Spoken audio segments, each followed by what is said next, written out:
Le livre de Ruth, chapitre 4. Boaz monta à la porte et s'y arrêta. Or, voici, celui qui avait droit de rachat et dont Boaz avait parlé, vint à passer. Boaz lui dit, « Approche, reste ici, toi, un tel. » Et il s'approcha et s'arrêta. Boaz prit alors 10 hommes parmi les anciens de la ville, et il dit, « Asseyez-vous ici. » Et ils s'assirent. Puis il dit à celui qui avait le droit de rachat, « Naomi, revenue du pays de Moab, a vendu la pièce de terre qui appartenait à notre frère Élimélec.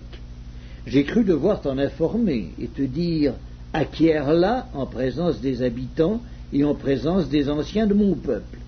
Si tu veux racheter, rachète, mais si tu ne veux pas, déclare-le-moi, afin que je le sache, car il n'y a personne avant toi qui ait le droit de rachat, et je l'ai après toi. » Et il répondit, « Je rachèterai. » Boaz dit, « Le jour où tu acquerras le champ de la main de Naomi, tu l'acquerras en même temps de Ruth, la Moabite, femme du défunt, pour relever le nom du défunt dans son héritage. » Et celui qui avait le droit de rachat répondit, « Je ne puis pas racheter pour mon compte, crainte de détruire mon héritage. Prends pour toi mon droit de rachat, car je ne puis pas racheter. » Autrefois, en Israël, pour valider une affaire quelconque relative à un rachat ou à un échange, l'un ôtait son soulier et le donnait à l'autre. Cela servait de témoignage en Israël.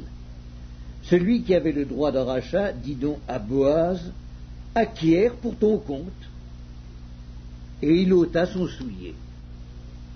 Alors Boaz dit aux anciens et à tout le peuple, « Vous êtes témoins aujourd'hui que j'ai acquis de la main de Naomi tout ce qui appartenait à Élimélec, à Kiljon et à Machlon, et que je me suis également acquis pour femme Ruth, la Moabite, femme de Machlon, pour relever le nom du défunt dans son héritage, et afin que le nom du défunt ne soit point retranché d'entre ses frères et de la porte de son lieu. Vous en êtes témoins aujourd'hui. » Tout le peuple qui était à la porte et les anciens dirent, « Nous en sommes témoins. Que l'Éternel rende la femme qui entre dans ta maison semblable à Rachel et à Léa, qui toutes les deux ont bâti la maison d'Israël. Manifeste ta force dans Éphrata, et fais-toi un nom dans Bethléem. Puisse la postérité que l'Éternel te donnera par cette jeune femme rendre ta maison semblable à la maison de Péretz, qui fut enfantée à Juda par Tamar. » Boaz prit Ruth, qui devint sa femme, et il alla vers elle. L'Éternel permit à Ruth de concevoir, et elle enfanta un fils. Les femmes dirent à Naomi, « Béni soit l'Éternel, qui ne t'a point laissé manquer aujourd'hui d'un homme ayant droit de rachat, et dont le nom sera célébré en Israël.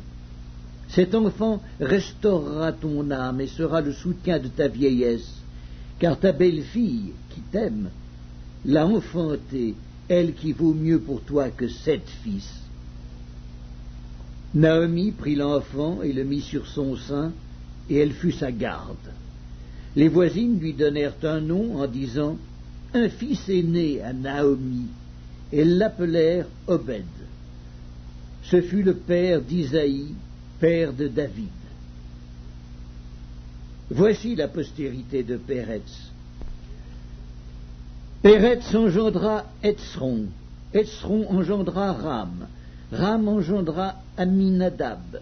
Amminadab engendra Nachshon. Nachshon engendra Salmon.